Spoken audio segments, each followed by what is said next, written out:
Hi எல்லோரும் எப்படி இருக்கீங்க? நான் சின்ன வயசாக இருக்கும்போது எங்கள் அம்மா இந்த ஹெல்த் ட்ரிங்க் அடிக்கடி செஞ்சு கொடுப்பாங்க. இதில் என்ன பொருட்கள் போட்டிருக்காங்க, இதோட பெனிஃபிட்ஸ் என்ன, எதுவுமே அப்போ தெரியாது. ஆனால் வாங்கி குடிச்சுக்கிட்டோம். இப்போது நம்ம குழந்தைங்க பெருசானதுக்கப்புறம் அம்மா அன்னைக்கு அந்த ரெசிபி செஞ்சாங்களே, அது எப்படி செஞ்சாங்கன்னு கேட்டு செஞ்ச ரெசிபி தான் இது. சூப்பர் டேஸ்ட்டாக இருக்கும். ஆனால் என்ன தான் நம்மளுக்கு 1000 சோஷியல் மீடியா வந்தாலும் நம்ம அம்மா கிட்ட கேட்டு இன்னும் சில விஷயங்கள் நம்ம செஞ்சுட்டு தான் இருக்கோம். அப்படி நீங்கள் எந்த ரெசிபி செஞ்சுருக்கீங்க அப்படிங்கிறத கமெண்ட் செக்ஷனில் சொல்லுங்கள். இப்போ இந்த ரெசிபி செய்கிறதுக்கு 1 கப் அளவு கருப்பு உளுந்து எடுத்து அதை நல்லா வாஷ் பண்ணிவிட்டு ஒரு 1/2 கப் அளவு தண்ணி ஊற்றி இதை ஊற வச்சுருவோம். இப்போ இன்னொரு பவுலில் 5 பாதாம், 5 முந்திரி, 5 பேரிச்சம்பழம் கொட்டையை எடுத்துகிட்டு அதையும் ஒரு 1/2 கப் அளவு தண்ணி ஊற்றி ஊற வச்சுருவோம். இது ரெண்டுமே ஒரு 1/2 மணி நேரத்துலேருந்து 1 மணி நேரம் ஊறிட்டுருக்கட்டும். இப்போது நல்லா ஊறினதுக்கப்புறமா ஒரு குக்கர் எடுத்துகிட்டு அதில் நம்ம ஊற வச்ச உளுந்தை சேர்த்துக்குவோம். இப்போ இதோட இன்னும் கொஞ்சம் ஒரு 1/4 கப் அளவு தண்ணி சேர்த்து இதை நல்லா வேக விட்டுக்கலாம். நம்மளோட உளுந்து எவ்வளோக்கு எவ்வளோ நல்லா வேகுதோ அந்த அளவுக்கு அதோட பருப்பே தெரியாமல் குழந்தைங்க ஈஸியாக குடிப்பாங்க. அதனால் ஒரு 4-5 விசில் நல்லா கொலைய வேகிற அளவுக்கு விட்டுக்கோங்க.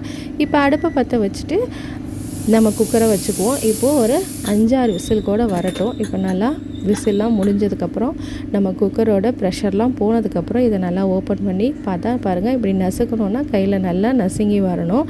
இப்போ இது நல்லா ஆறட்டும். ஆறுனதுக்கப்புறமா ஒரு மிக்ஸி ஜாரில் நம்ம வேக வச்ச உளுந்தை சேர்த்துக்குவோம். இப்போ இது எல்லாத்தையும் சேர்த்துனதுக்கப்புறமா நம்ம ஊற வச்சுருந்தோம் இல்லையா, பாதாம், முந்திரி, பேரிச்சம்பழம், அதையும் எடுத்து இதோடு சேர்த்துக்குவோம்.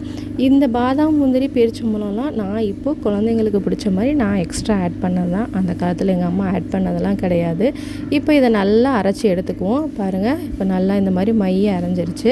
அவ்வளோதான். இப்போ இதை இன்னொரு பவுலில் ட்ரான்ஸ்ஃபர் பண்ணிவிட்டு இதோட 1 கப் அளவு நான் நல்லா தேங்காய் பால், ஒரு மீடியம் சைஸ் தேங்காய் பால் எடுத்திருக்கேன். அதாவது ரொம்ப திக்காகவும் இல்லை, ரொம்ப தனியாகவும் இல்லை.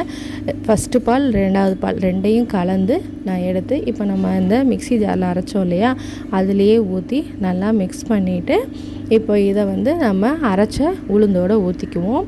இப்போது இது ரெண்டையுமே நல்லா மிக்ஸ் பண்ணிக்குவோம். பாருங்கள், இதை அப்படியே குடிக்கலாம். இது மீடியம் ஸ்வீட்டாக இருக்கும். ரொம்ப ஸ்வீட் எனக்கு தேவையில்லை, எனக்கு இந்த பேரிச்சம்பழம் இனிப்பே போதும் அப்படின்னா நீங்கள் இந்த இனிப்போடு நிறுத்திக்கலாம்.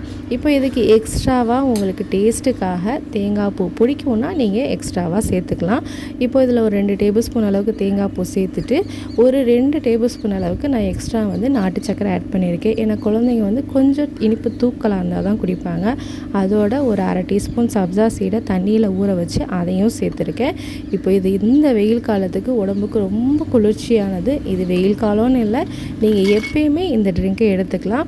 நான் இப்போ ஒரு டம்ளரில் ஐஸ் க்யூப் போட்டு இதை சில்லுன்னு சர்வ் பண்ணுறேன். இது நீங்கள் வெயில் காலத்தில் இந்த மாதிரி சில்லுன்னு சர்வ் பண்ணலாம். இல்லை நம்ம நார்மல் டேஸில் ஐஸ் க்யூப் போடாமல் அப்படியே குடிக்கலாம். ரொம்ப உடம்புக்கு நல்லது, ரொம்ப ஹெல்த்தியானது, உடம்பு குழு குழுன்னு இருக்கும். கண்டிப்பாக ட்ரை பண்ணி பாருங்கள்.